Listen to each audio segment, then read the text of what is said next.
કચ્છના વિવિધ જે દરિયાઈ વિસ્તાર છે એમાં લખપત, અબડાસા, જખૌ સહિતના વિસ્તારોમાં આ પ્રકારના બિનવારસી ડ્રગ્સના પેકેટ મળી આવવાની ઘટનાનો સિલસિલો યથાવત જોવા મળી રહ્યો છે। આ પેટ્રોલિંગ દરમિયાન આ પેકેટોને અહીંથી લઈ અને એફએસએલ માટે પણ મોકલવામાં આવે છે। આ અગાઉ પણ ગુજરાત એટીએસ અને કોસ્ટગાર્ડે અનેકવિધ ઓપરેશનો કરીને કરોડો રૂપિયાનું ડ્રગ્સ પકડી પાડ્યો છે। કચ્છમાં ડ્રગ્સના બિનવારસી પેકેટ મળવાનો સિલસિલો જે છે તે યથાવત જોવા મળી રહ્યો છે। માદક પદાર્થના પેકેટો શંકાસ્પદ હાલતમાં જોવા મળી આવ્યા છે। દરિયાકાંઠા અને રણ વિસ્તારમાં પેટ્રોલિંગ પણ વધારી દેવામાં આવ્યું છે। હજુ સુધી તમે અમારી ચેનલને સબસ્ક્રાઇબ નથી કરી તો અત્યારે જ ન્યૂઝરૂમ ગુજરાતને સબસ્ક્રાઇબ કરો, ફેસબુક અને ઇન્સ્ટાગ્રામ પર ફોલો કરો।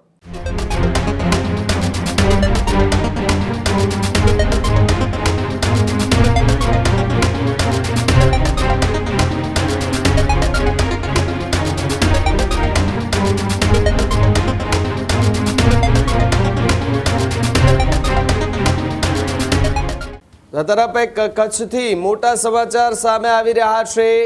કચ્છમાં ડ્રગ્સના બિનવારસી પેકેટ મળવાનો સિલસિલો જે છે તે યથાવત જોવા મળી રહ્યો છે। જી હા, કચ્છથી મોટા સમાચાર। લખપતના રોડાસર મેડી નજીક ચરસના 10 પેકેટ બિનવારસી હાલતમાં મળી આવ્યા હોવાની વાત છે। બોર્ડર સિક્યુરિટી ફોર્સ એટલે કે બીએસએફના જવાનોના પેટ્રોલિંગ દરમિયાન આ બિનવારસી પેકેટો મળી આવ્યા છે। માદક પદાર્થના પેકેટો શંકાસ્પદ હાલતમાં જોવા મળી આવ્યા છે। પ્રાથમિક તપાસમાં પેકેટમાં ચરસ હોવાની શક્યતાઓ પણ વ્યક્ત કરાઈ છે। જો કે હાલ તો તપાસ જે છે તે કરવામાં આવી રહી છે। કચ્છમાં છેલ્લા 4 દિવસ દરમિયાન કુલ 47 જેટલા માદક પદાર્થના પેકેટો મળી આવતા ચર્ચાનો વિષય બની આવ્યો છે। સતત આવા પેકેટો મળવાના કારણે સુરક્ષા એજન્સીઓ જે છે તે પણ ચિંતિત બની છે। બિનવારસી પેકેટો પાછળ મોટું સ્મગલિંગ રેકેટ હોવાની આશંકા વ્યક્ત કરાઈ રહી છે। ત્યારે સુરક્ષા દળો દ્વારા આ વિસ્તારોમાં સઘન તપાસ જે છે તે હાથ ધરવામાં આવી છે। દરિયાકાંઠા અને રણ વિસ્તારમાં પેટ્રોલિંગ પણ વધારી દેવામાં આવ્યું છે। ત્યારે શંકાસ્પદ હલચલ પર ખાસ પ્રકારે નજર રાખવામાં આવી રહી છે। એજન્સીઓ દ્વારા સ્થાનિક લોકો સાથે પણ સંકલન વધારવામાં આવ્યું। સુરક્ષા એજન્સીઓ દ્વારા સ્મગલિંગ ચેન સુધી પહોંચવાનો પ્રયાસ પણ જે છે તે કરવામાં આવી રહ્યો છે। ત્યારે સૌથી મોટા સમાચાર કચ્છથી મળી રહ્યા છે। કચ્છમાં ફરી એકવાર બિનવારસી હાલતમાં ડ્રગ્સના પેકેટ જે છે તે મળી આવ્યા છે। કુલ 10 જેટલા પેકેટો મળી આવતા હાલ તો જે છે તે તપાસ શરૂ કરી દેવામાં આવી છે। ત્યારે કચ્છથી મારા સહયોગી ભરત જોયા છે। ભરત, જે રીતે કચ્છની અંદર ફરી એકવાર બિનવારસી હાલતમાં ડ્રગ્સના પેકેટ મળવાનો સિલસિલો યથાવત જોવા મળી રહ્યો છે, સતત ચોથો દિવસ કહેવામાં આવી રહ્યો છે, શું વધુ વિગતો અને ક્યાં તપાસ ચાલી રહી છે?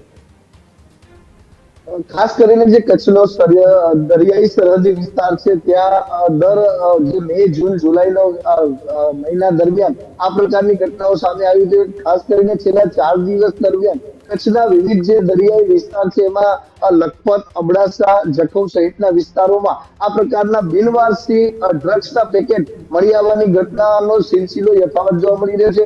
ગઈકાલે પણ આપણે લખપત તાલુકાના જે રોડાસર મેડી વિસ્તાર છે, ક્રિક વિસ્તાર, ત્યાંથી વધુ 10 પેકેટ બીએસએફના જવાનોને પેટ્રોલિંગ દરમિયાન મળી આવ્યા છે। એટલે કે બિનવારસી ડ્રગ્સના જે પેકેટ છે તે મળી આવવાનો સિલસિલો આજે યથાવત જોવા મળી રહ્યો છે। છેલ્લા 4 દિવસ દરમિયાન 47 થી વધુ પેકેટ આ પ્રકારના જે દરિયાઈ સરહદે બિનવારસી સ્થિતિમાં મળી આવ્યા છે। વિવિધ સુરક્ષા એજન્સીઓના સર્ચ ઓપરેશન દરમિયાન આ પ્રકારના જે પેકેટ મળી આવતા હોય છે। ખાસ કરીને પાકિસ્તાનથી અડીને જે દરિયાઈ સરહદી વિસ્તાર છે ત્યાં કરીને આ પ્રકારના પેકેટ મળી આવતા જે સુરક્ષા એજન્સીઓ પણ હરકતમાં આવી છે।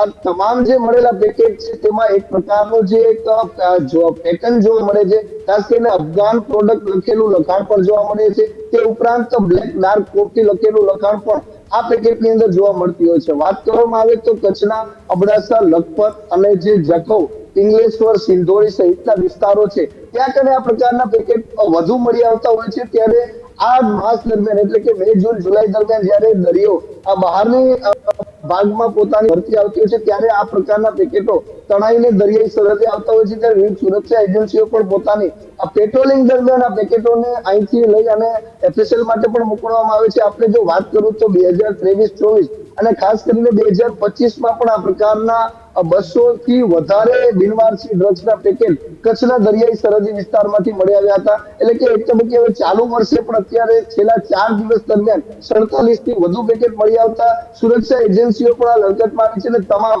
આ જે બીએસએફ હોય, કોસ્ટગાર્ડ હોય, મરીન પોલીસ હોય, આઈડી હોય, સ્ટેટ આઈડી હોય કે પશ્ચિમ કચ્છ પોલીસ હોય, તેમના જવાનો દ્વારા સમગ્ર વિસ્તારની અંદર આ પ્રકારે પેટ્રોલિંગ હાથ ધરી સર્ચ ઓપરેશન હાથ ધરીને જે બિનવારસી ડ્રગ્સના પેકેટ છે તેમને શોધવા માટેની કવાયત પણ હાથ ધરવામાં આવી છે. તે ઉપરાંત દરિયાઈ વિસ્તારના જે ગ્રામ્ય વિસ્તારો છે ત્યાંના જે માછીમારો છે અથવા તો માછીમારી સાથે જોડાયેલા લોકો છે તેમને પણ આ જે બિનવારસી પેકેટો બાબતે અવગત કરવામાં આવ્યા છે અને આવા કોઈ પેકેટો મળે તો તાત્કાલિક પોલીસ અથવા તો સુરક્ષા એજન્સીઓનો સંપર્ક સાધવા માટેના સૂચનો પણ કરવામાં આવ્યા છે. જી ભરતસિંહ, એક વાત એ પણ સમજવી છે કે આ એક ચેન સુધી પહોંચવા માટે કોઈ મોટું ઓપરેશન આગામી સમયમાં હાથ ધરાય તેવી કોઈ સંભાવનાઓ દેખાઈ રહી છે? સૈન્યની મદદ લેવાય તેવી કોઈ સંભાવના?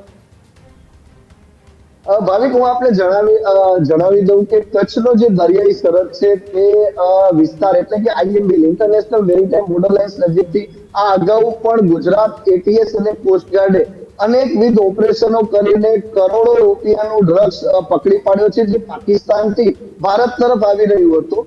અને ક્યાંક એવું બી બની શકે કે કોઈ જે કન્સાઇનમેન્ટ પાકિસ્તાનથી ભારત તરફ આવી રહ્યું હતું તે એટીએસ અને કોસ્ટગાર્ડની જે ઓપરેશન દરમિયાન તેમણે અમુક જે ડ્રગ્સના પેકેટો હોય અથવા તો જે અલગ અલગ જે બોરી હોય તે દરિયામાં ફેંકી દીધી હોય અને એ જે તમામ પેકેટો છે તે તણાઈને દરિયા કાંઠે આવતી હોય. એટલે કે સુરક્ષા એજન્સીઓ તો હાલ એક્શન મોડમાં જ છે.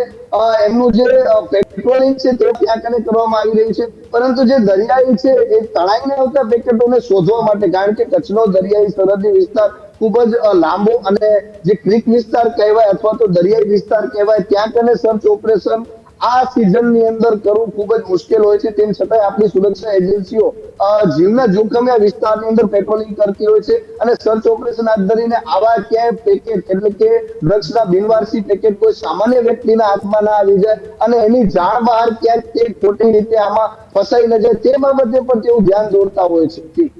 બિલકુલ બિલકુલ ભરતસિંહ, આભાર જોડાવા બદલ અને માહિતી બદલ. હજુ સુધી તમે અમારી ચેનલને સબસ્ક્રાઇબ નથી કરી તો અત્યારે જ ન્યૂઝરૂમ ગુજરાતને સબસ્ક્રાઇબ કરો, ફેસબુક અને ઇન્સ્ટાગ્રામ પર ફોલો કરો.